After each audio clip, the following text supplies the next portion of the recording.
Vamos a estar buscando en el libro de Gálatas. Gálatas capítulo 1. Libro de Gálatas capítulo 1. Gloria al Señor.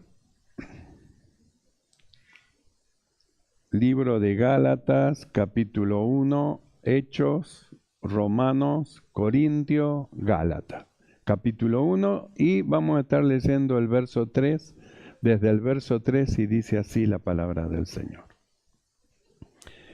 Gracia y paz sea a vosotros, de Dios el Padre y de nuestro Señor Jesucristo, el cual se dio a sí mismo por nuestros pecados, para librarnos del presente siglo malo, conforme a la voluntad de nuestro Dios el Padre, de nuestro Dios y Padre, a quien sea la gloria por los siglos de los siglos.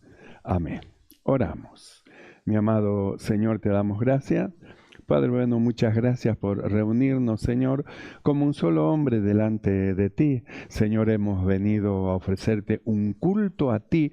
Por eso elevamos canciones, Señor, y alabanza de reconocimiento de tu nombre. Por eso decimos, a ti sea la gloria, la honra y la alabanza. Y ahora, Señor, como un solo hombre estamos delante de ti para oír tu palabra. Rogamos envíes tu palabra en el poder de tu Espíritu Santo. Se abran los ojos de nuestro entendimiento y podamos comprender tu perfecta voluntad. Señor, tu gracia abundante sea en nuestras vidas. Reprende toda perturbación del corazón, de la mente, de los pensamientos, y gracia abundante sea dada sobre todo tu pueblo. Padre, gracias, muchas gracias te damos en el nombre de Jesucristo. Amén y amén. Tomamos asiento.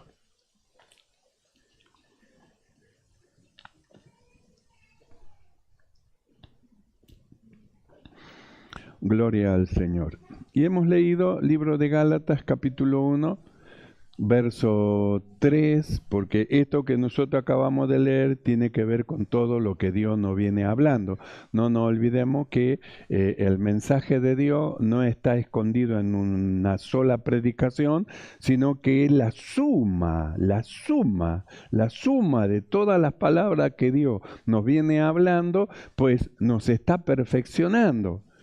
El joven, ¿con qué limpiará su camino? Con la palabra de Dios. La palabra de Dios va perfeccionando la vida de aquellos que han creído. Entonces nosotros vamos siendo renovados en el espíritu de nuestra mente para que podamos comprender con claridad cuál es la voluntad de Dios.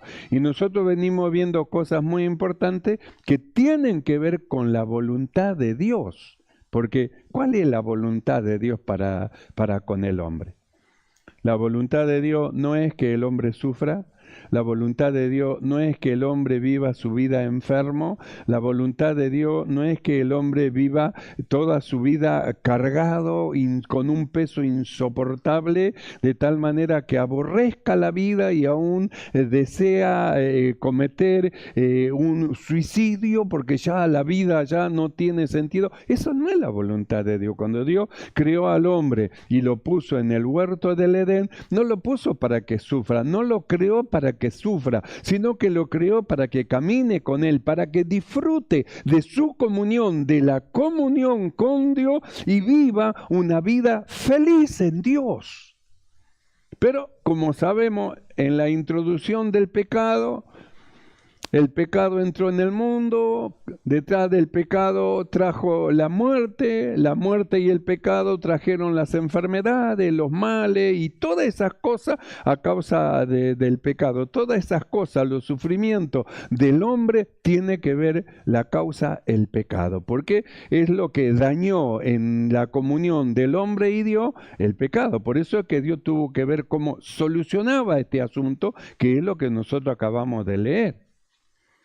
El apóstol Pablo en este pasaje dice, gracia y paz sea a vosotros de Dios el Padre y de nuestro Señor Jesucristo, el cual se dio a sí mismo por nuestros pecados para librarnos del presente siglo malo conforme a la voluntad de nuestro Dios y Padre. ¿Ve? Entonces, ¿cuál es la voluntad de nuestro Dios y Padre? Primeramente es que que el hombre tenga comunión con Él. ¿Qué es lo que hizo separación entre Dios y el hombre? El pecado. El pecado hizo una separación inmensa entre Dios y el hombre, perdió la comunión el hombre con Dios, entonces hubo una separación. ¿Qué tuvo que hacer Dios en su buena voluntad? Justamente hacer algo para nosotros librarnos por nuestros pecados que nos hacía división entre Dios y los hombres. Entonces, ¿qué es lo que hizo Dios? Envió a su Hijo Jesucristo. Cristo vino en lugar de todos los hombres, Dios cargó el pecado sobre Jesucristo, fue hecho pecado, fue crucificado como un hombre pecador, la paga del pecado que es la muerte cayó sobre de él y un hombre justo, santo y perfecto, murió para la salvación de todos los hombres, de tal manera que todo aquel que mira al Señor, lo recibe como su Salvador, recibe el perdón de pecados. No hay otra forma de liberarse del pecado, no hay otra. La persona se puede lavar, se puede bañar, se puede limpiar con lejía, es decir, con lo que quiera, pero si la sangre de Jesucristo no limpia la vida de la persona, no podrá jamás librarse de la acción del pecado en la vida y de la separación que hace el pecado entre Dios y el hombre. Por eso es que Dios envió a Jesucristo. Nosotros leemos cómo es que el apóstol dice: gracia y paz sea a vosotros de Dios el Padre y de nuestro Señor Jesucristo, el cual se dio a sí mismo por nuestros pecados. Quiere decir que vino a solucionar nuestro problema. Vino a solucionar el problema del pecado. Es un problema que nadie lo puede solucionar sino solamente Dios mediante su Hijo Jesucristo. ¿Cómo soluciona a alguien el problema del pecado? No lo puede hacer. ¿Cómo hace un hombre para entrar al cielo? No puede entrar. Necesita ser lavado, necesita ser limpiado, necesita ser perdonado, necesita ser lavado con la sangre de Jesucristo. Y los que han creído y han recibido al Señor como su Salvador, recibieron esta bendición, como dice el escritor, se dio a sí mismo por nuestro pecado. Entonces, ¿para qué se dio a nosotros a sí mismo por nuestros pecados? Para que no vivamos más en pecado. Para que no vivamos más en pecado, sino que vivamos delante del Señor y comencemos a vivir una vida diferente a la que antes poseíamos, antes de conocer al Señor. Cuando no conocíamos a Cristo, entonces lo malo, lo vil nos arrastraba, nos llevaba. Pero el día que recibimos a Jesús como nuestro Salvador, se ha producido algo en nuestra vida, una traslación del reino de la tiniebla al reino de su amado Hijo Jesucristo. Se produjo un lavado, limpiado, santificado por la sangre del Señor Jesucristo. Algo pasó en nosotros, que es lo que el escritor dice, se dio a sí mismo por nuestros pecados. ¿Para qué? Para que de pecador pasemos a ser justos, santos. Es decir, nos dio un cambio de posición. Como descendiente del primer Adán, éramos todos pecadores. Pero como ahora recibimos a Cristo Jesús como nuestro Salvador, ahora tenemos una cabeza que es Cristo. El primer Adán fue un hombre que pecó y que nos dio la herencia y nacimos pecadores. Pero los que han muerto y han nacido de nuevo en Cristo Jesús recibieron la herencia de ser justos, santos y perfectos en una vida espiritual que hemos recibido. Es decir, un cambio de posición. ¿Qué es lo que fue quitado de nosotros? Se dio a sí mismo por nuestros pecados. Entonces, ¿para qué nos limpió? Para que vivamos en santidad. El camino del Evangelio es un camino de perfeccionamiento. Es un camino de perfeccionamiento. Por eso el libro de Efesios, él dice, él mismo constituyó. Entonces habla de los ministros y dice que es para perfeccionar a los santos. ¿Qué es perfeccionar a los santos? Llevarlo a que alcancen la imagen de Cristo. El Evangelio no es para volverse rico. No, voy al Evangelio a ver si me vuelvo rico y acá alcanzo. No, el Evangelio no es para eso. El Evangelio que habló el Señor Jesucristo y el Evangelio que hablaron los apóstoles no era un Evangelio para que usted sea rico materialmente, sino que es un Evangelio para que usted sea rico, pero espiritualmente. Cristo, siendo rico, se hizo pobre para que nosotros fuésemos enriquecidos con toda riqueza espiritual. Y detrás de esas riquezas espirituales viene la bendición del Señor sin que nosotros andemos buscando y corriendo detrás del dinero. Porque lo que descubren la bendición de Dios y buscan las cosas que son de arriba, donde está Cristo sentado a la diestra de Dios, ellos no están corriendo buscando el dinero, están buscando a Dios, quieren caminar con Dios, quieren andar con Dios. Y mientras ellos van, las bendiciones vienen buscándolo a estos. Estos son de Dios. Queremos ir con ellos, estos pertenecen al reino de los cielos, vamos con ellos y viene detrás suyo la bendición. Porque es una bendición que viene de Dios. Usted no la va a buscar, ella viene, porque usted no la está buscando, usted está buscando el reino de los cielos y su justicia, porque ha entendido que las demás cosas vienen por añadidura. Entonces nosotros miramos este pasaje y habla del Señor Jesucristo, el cual se dio a sí mismo por nuestros pecados. Entonces, ¿cuál era nuestra condición delante de Dios? Pecadores. La paga del pecado era la muerte. ¿Qué era lo que nosotros nos merecíamos? El juicio de Dios y la muerte a causa de nuestros pecados. ¿Qué es lo que hizo Cristo? Dice, se dio a sí mismo por nuestros pecados. Tomó nuestro lugar para recibir el castigo de nuestras ofensas hacia Dios. Él recibió el castigo. Él recibió la paga del pecado, que la muerte la recibió de Él. Quiere decir que Él saldó nuestra deuda que teníamos para con Dios. Cuando nosotros miramos a Jesús y fuimos al Evangelio, es como que aceptamos la invitación del Señor, que dice, venid y estemos a cuenta. Venid y estemos a cuenta. Si vuestros pecados fueren de esta manera, van a ser blancos como blanca lana. Venid y estemos a cuenta. Al recibir a Cristo y venir al Señor, hemos venido a estar a cuenta con Dios. La sangre de Cristo nos limpió y ahora Dios nos ve a todos nosotros como justos, santos y perfectos en Cristo Jesús. Nos ve en Cristo.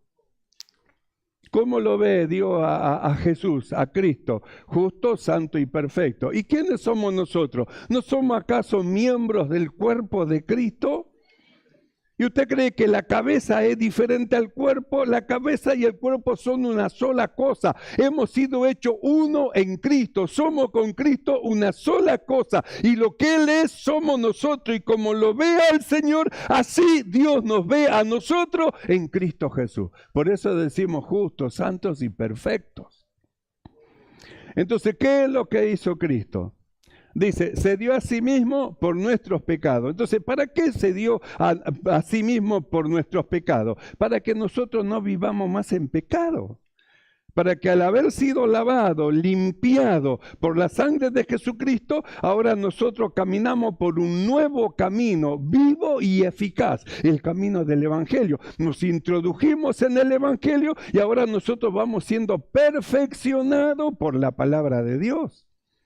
Por eso la necesidad de congregarse para poder ser limpiado, lavado, para poder ser renovado en el espíritu de nuestra mente en cuanto a cuál es la voluntad de Dios y vamos corrigiendo nuestra vida, nuestros caminos. Aprendimos una forma de vida cuando no teníamos a Cristo, pero cuando entramos al Evangelio, ahora viene la revelación de Dios de un nuevo camino. ¿Cuál es el camino? Cristo es el camino. Entonces vamos siendo llevados para alcanzar la imagen del Señor. Entonces dice, el cual se dio a sí mismo por nuestro pecado, pero no se dio a sí mismo por nuestro pecado para que nosotros sigamos siendo pecadores. Si Él se dio a sí mismo por nuestros pecados, es para limpiarnos justamente de nuestros pecados y tengamos una posición nueva, una nueva posición. ¿Qué es lo que quitó el Señor de sobre de nosotros? Quitó la culpabilidad con su sangre del pecado, quitó el peso del pecado que estaba sobre de nosotros, quitó todo eso sobre de nosotros y a nosotros nos dio una vida espiritual, una vida de un hombre nuevo, justo, santo y perfecto, que no peca y no puede pecar. Un niño que nació de nuevo y ahora va creciendo y va aprendiendo a dominar sus miembros. Porque un niño tiene que crecer, va aprendiendo a dominar, las manos se le mueven solas de repente, pero va creciendo y va aprendiendo a dominar. Así, los que han nacido en Cristo Jesús van aprendiendo a dominar su naturaleza humana, su cuerpo mortal, para poner sus miembros en servicio a la justicia, en servicio al Señor. Entonces, para eso es que murió el Señor. Por eso dice el apóstol así: gracia y paz sea a vosotros de Dios el Padre y de nuestro Señor Jesucristo, el cual se dio a sí mismo por nuestros pecados. 1.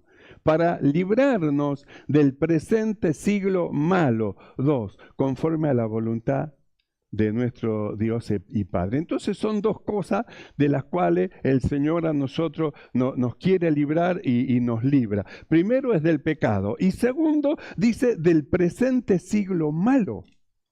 Son dos cosas de donde el Señor nos arrebata. El pecado era nuestro amo, ahora no es más el pecado nuestro amo. Ahora el Señor Jesús es nuestro amo. Antes presentábamos nuestros miembros a la injusticia y a la maldad. Ahora presentamos nuestros miembros a la justicia, porque no somos más esclavos del pecado, sino que somos siervos del Señor Jesucristo.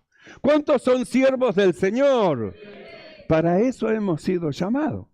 Un cambio de posición y una verdadera libertad. Porque el que hace pecado, esclavo es del pecado. Pero al conocer la verdad lo lleva a ser un verdadero discípulo y el conocer la verdad lo lleva a ser libre, verdaderamente libre. Entonces leemos de vuelta.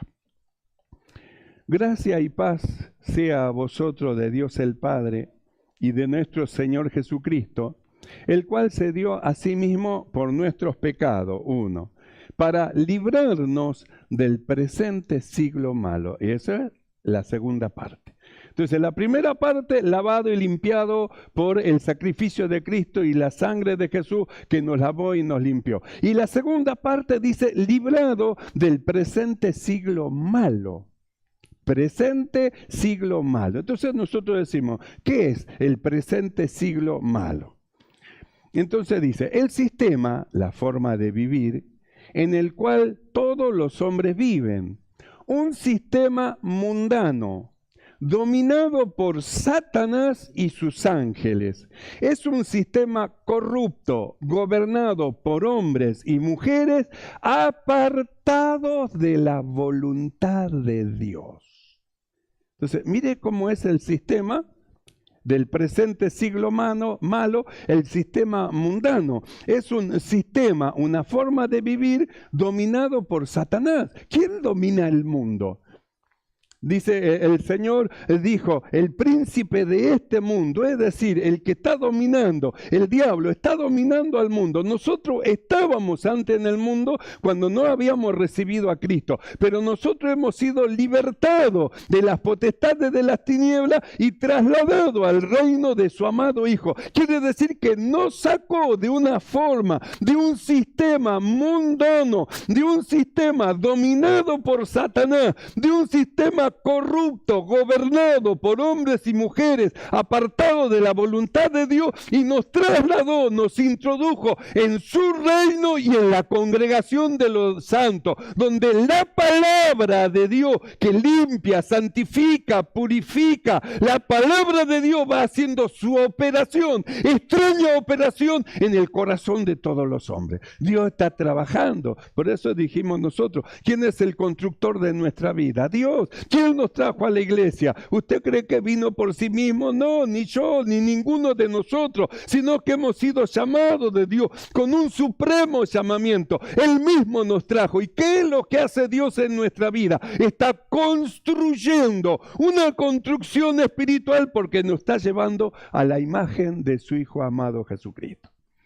Eso es tremendo, hermano. Eso es tremendo. Dios está trabajando en nosotros, por eso dijimos, aunque a usted le parezca que no está haciendo nada y está quietito ahí, usted no se desespere. Dios está trabajando dentro de su corazón. Usted no es el mismo de la semana pasada. La semana pasada tenía un pensamiento, una idea, pero en el transcurso de la semana hasta el día de hoy, usted va siendo renovado en el espíritu de su mente y va viendo las cosas diferentes. ¿Sabe por qué? Porque Dios está trabajando en usted. Dios está trabajando. Entonces, se dio por nuestros pecados y se dio para librarnos del presente siglo malo. ¿Qué es el siglo malo? El sistema, la forma de vivir en el cual todos los hombres viven. Un sistema mundano dominado por Satanás. El dominio es del maligno sobre el mundo. Dominado por Satanás y sus ángeles. Es un sistema corrupto, gobernado por hombres y mujeres apartados de la voluntad de Dios, que no quieren saber nada con Dios. No quieren saber nada, no quieren escuchar nada. Se tapan los oídos para no oír, se tapan los ojos para no ver. No quieren tener a Dios en sus noticias. Es decir, un sistema corrupto, gobernado por hombres y mujeres apartados de la voluntad de Dios. ¿Y cuál es la condición de este sistema y de los hombres y las mujeres que están introducidos dentro de este sistema? Vamos a ver la condición del hombre introducido en ese sistema. En el libro de Romanos, capítulo 1, verso 28. Ahí vamos a ver la condición de los hombres. La condición de los hombres dentro de este sistema del presente siglo malo. Romanos, capítulo 1, verso 28. Y como ellos no aprobaron tener en cuenta a Dios, ¿ve? Apartado de la voluntad de Dios, por eso decimos, es un sistema corrupto, gobernado por hombres y mujeres apartados de la voluntad de Dios, que no quieren saber nada de Dios, no quieren saber de Dios. Y como ellos no aprobaron tener en cuenta a Dios, así que ellos lo desaprobaron a Dios y dijeron que Dios estaba desaprobado según las reglas y las conductas que el mundo dicta como se debe de andar. Entonces el mundo lo desaprueba a Dios y le dice, Dios está desaprobado, no puedes estar en nuestro mundo, nunca lo va a estar, porque los que están desaprobados son los que están en el mundo, no Dios. Y como ellos no aprobaron tener en cuenta a Dios, y es lo más terrible que le puede pasar al hombre natural, al hombre humano, que no tenga en cuenta a Dios, a su creador, al que lo formó. La Biblia dice en el principio, Dios creó los cielos y la tierra, y luego dice que Él formó al hombre, lo formó, sopló espíritu de vida en Él para que ande con Él. Ahora nosotros leemos acá, no aprobaron andar con Dios. ¿Sabe lo terrible que es? Por eso hemos estado viendo, hermano, la situación de Enoc, que caminaba con Dios, la situación de Noé, que caminaba con Dios, no era lo mismo de lo que de aquel tiempo, de los que no caminaban con Dios. No había regla, no había forma, no había moralidad, no había nada. Faltaba Dios en su vida, pero en los que caminaban con Dios aprendían de la voluntad del Señor. Ellos aprendían. ¿Nosotros qué venimos a hacer a la iglesia? Aprender de Dios. Porque Él ha prometido, yo los recrearé en mi casa de oración.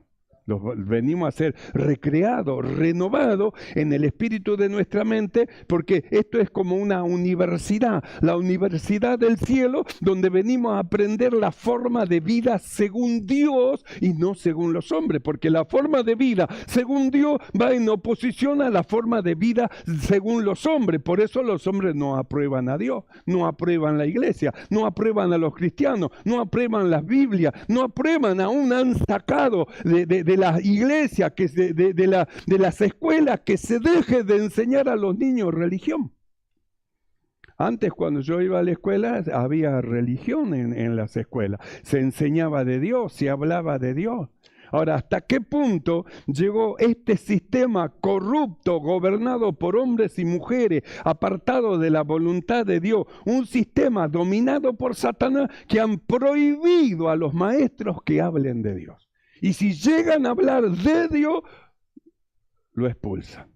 Pueden hablar de Satanás, pueden hablar de los demonios, de lo que quieran, menos de Dios. Qué tremendo. Bueno, ¿ve? Ellos mismos decidieron, no aprobaron tener en cuenta a Dios. Ahora, cuando se saca a Dios, al creador de su vida, ¿a dónde va esa vida? ¿Qué dirección tiene esa vida? Porque el evangelio, la palabra de Dios, Dios le da la dirección correcta a los hombres, pero un hombre sin Dios, que no camina con Dios, es como un vehículo que va a alta velocidad y no tiene chofer. ¿A dónde va a ir? Un accidente se va a provocar. No tiene chofer, el vehículo va a todo lo que va al desastre. Así es la vida del hombre sin Dios. Sin Dios va sin rumbo al desastre. Pero ¿qué tal si se invita a Dios que maneje nuestras vidas? Y seguro que todo mengua, baja la velocidad y va a un lugar seguro, a un puerto seguro va a llegar. Pero mire lo que es la condición de los hombres en este sistema dominado por Satanás, un sistema corrupto, gobernado por hombres y mujeres apartados de la voluntad de Dios. Romanos capítulo 1, verso 28. Y como ellos no aprobaron tener en cuenta a Dios, Dios los entregó a una mente reprobada, para hacer cosas que no convienen, estando atestados de toda injusticia, fornicación, perversidad, avaricia, maldad, llenos de envidia, de homicidios, de contiendas, de engaños y malignidades, murmuradores, detractores, aborrecedores de Dios, injuriosos, soberbios, altivos, inventores de males, desobedientes a los padres, necios, desleales, sin afecto natural, implacable, sin misericordia, quienes, habiendo entendido el juicio de Dios, que los que practican tales cosas son dignos de muerte, no solo las hacen, sino que también se complacen con los que la practican. Entonces usted mire este listado de obras malas. Bueno, es la condición de los hombres en este sistema. No tienen ley, la maldad gobierna, la calidad de malo está en todos lados, y es lo que Jesús dijo. En los postreros tiempos, en su venida, va a ser como en los días de Noé. ¿Cómo fue en los días de Noé? El pensamiento de los hombres era todo continuo mal. A esto, lo que nosotros acabamos de leer, estaba en el tiempo de Noé. Por eso vino el juicio de Dios sobre la tierra, y solamente Noé fue salvo por agua. Solo Noé. Entonces, usted mire el tiempo presente y vea si no es igual. ¿No ve que no quieren tener a Dios en sus noticias? Creen que son sabios. En su sabiduría, ellos rechazaron la sabiduría de Dios. Piensan que son más sabios que Dios, que ellos saben bien cómo son todas las cosas, ignorando a Dios, poniendo al Creador a un costado y desechando sin tenerlo a Dios en sus noticias. ¿Y sabe qué dice Dios? Vamos a verlo. Primera de Corintios, capítulo 1, verso 19. Dice así el Señor: está escrito, destruiré la sabiduría de los sabios y desecharé el entendimiento de los entendidos. ¿Qué va a hacer Dios? Destruiré. Porque es una sabiduría humana, una sabiduría carnal, una sabiduría diabólica, satánica. Es una sabiduría que no viene de Dios, una sabiduría del maligno que se opone a todo lo que Dios dice. Dios creó el hombre y la mujer para la formación de la familia y de ahí una sociedad. Y ellos dicen que no es así, que cada uno tiene que ser lo que siente. Y de ahí tristemente se ve las condiciones de querer ser lo que se siente. Algunos dicen que son perros, entonces hay que respetarlo porque ellos dicen que son perros, entonces se divorcian y ahora su ama es su mujer porque ellos son un perro y ellos quieren ser dálmata. Entonces es una mente que ya está fuera de sí. Fuera de sí. Por eso usted lea el capítulo 1 de Romanos y usted va a encontrar cómo es que los hombres fueron entregados en espíritu, en la mente, en sus corazones, de tal manera que hicieron cosas perversas mediante el sistema del mundo que lo aprueba. Eso está bien, dice el mundo. Lo que Dios dice que está mal, ellos dicen que está bien.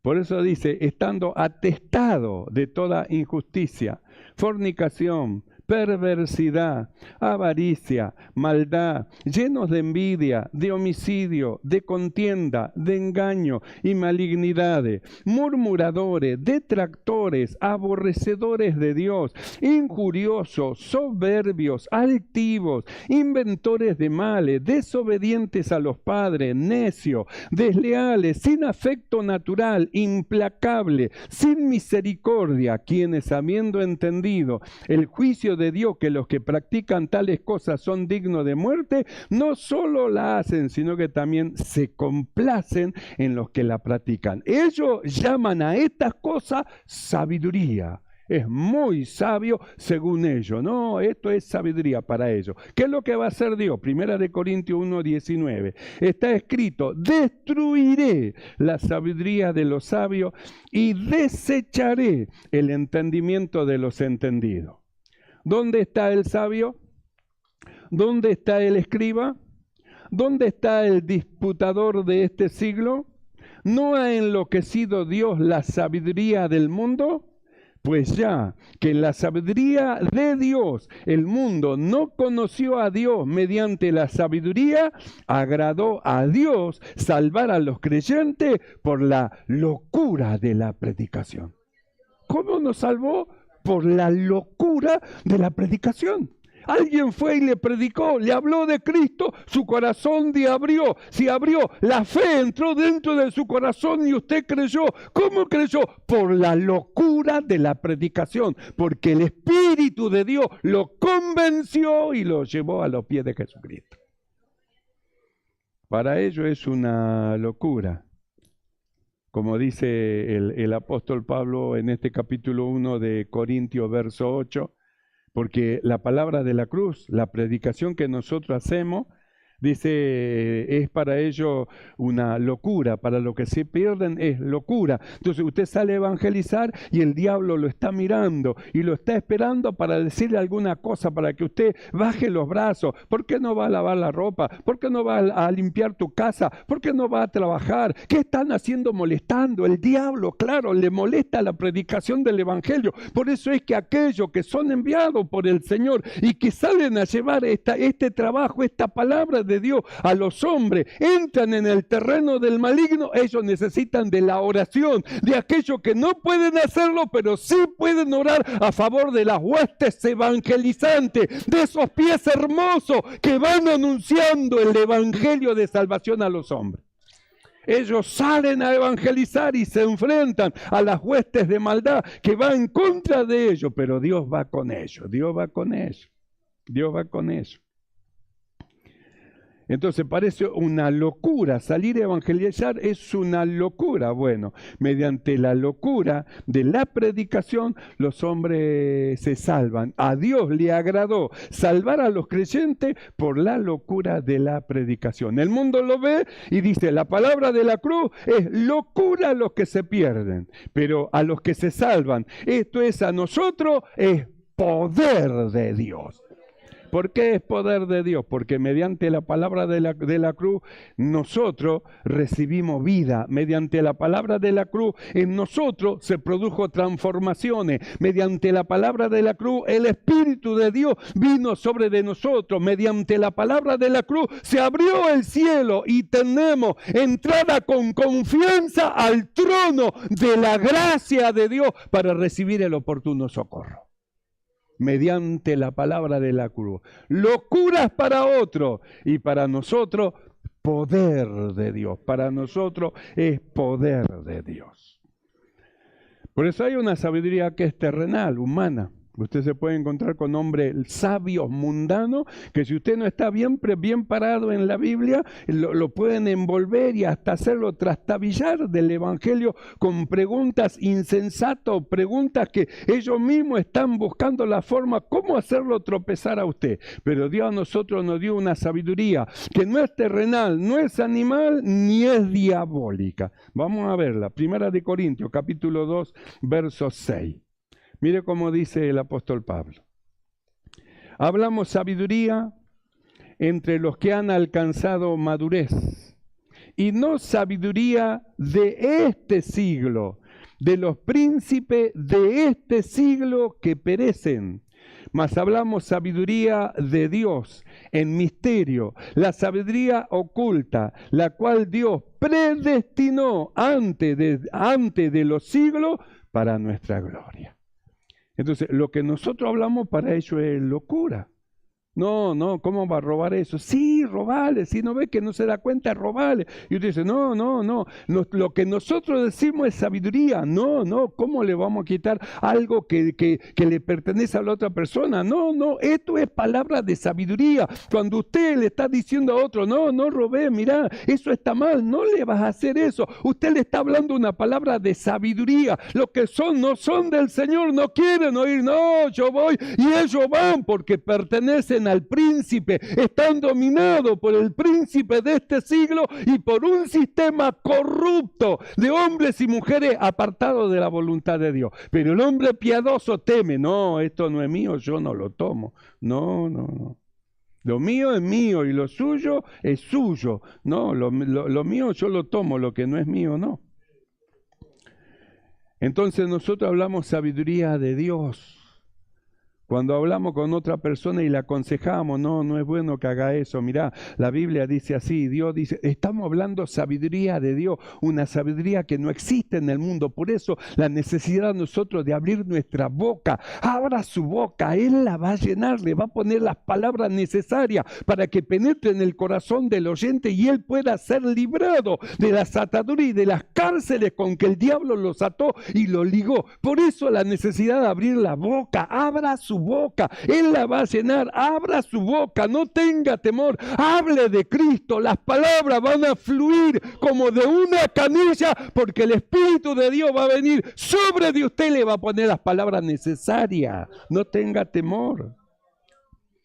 Hablamos nosotros una sabiduría que no es de este siglo, es una sabiduría de Dios. Los mandamientos que tenemos es una sabiduría de Dios. Las enseñanzas que tenemos es sabiduría de Dios. Sabiduría que viene de arriba del Señor. Hablamos sabiduría de Dios en misterio. La sabiduría oculta, la cual predestinó antes de los siglos para nuestra gloria. ¿Para quién? Para nuestra gloria. Por eso, lo que nosotros recibimos ahora, lo que hemos creído, es el Espíritu de Dios, el Espíritu del Señor, el cual ilumina los ojos de nuestro entendimiento para que sepamos que hemos sido librados de nuestros pecados y que somos librados del presente siglo malo para estar sirviendo al Señor, para servir a Dios. En el libro de Tito, y con esto ya finalizamos, Tito capítulo 2, verso 11 dice así: porque la gracia de Dios se ha manifestado para salvación a todos los hombres, enseñándonos que, renunciando a la impiedad y a los deseos mundanos, Vivamos en este siglo sobria, justa y piadosamente, aguardando la esperanza bienaventurada y la manifestación gloriosa de nuestro gran Dios y Salvador Jesucristo, quien se dio a sí mismo por nosotros para redimirnos de toda iniquidad y purificar para sí un pueblo propio, celoso de buenas obras. ¿Ve? Todo lo opuesto al sistema de este mundo, que lleva a hacer obras malas, obras de maldad, que es calidad de malo. Entonces, ¿qué es lo que dice que hizo el Señor? Para redimirnos de toda iniquidad y purificar para sí un pueblo propio, celoso de buenas obras. Para eso vino Cristo, para librarnos de nuestros pecados y librarnos de este presente siglo malo, y hacer para Él un pueblo propio, celoso de buenas obras. Eso somos nosotros los que hemos creído. Así que, mis amados hermanos, firmes en el Señor, no retrocedamos ni volvamos atrás. No somos nosotros de los que retroceden, sino de los que se mantienen firmes, sirviendo al Señor hasta que suene la trompeta y oigamos una voz que diga: subid acá. El reino de Dios nos está llamando. Cierre sus ojos y vamos a orar. Oramos delante del Señor. Cierre sus ojos un momento.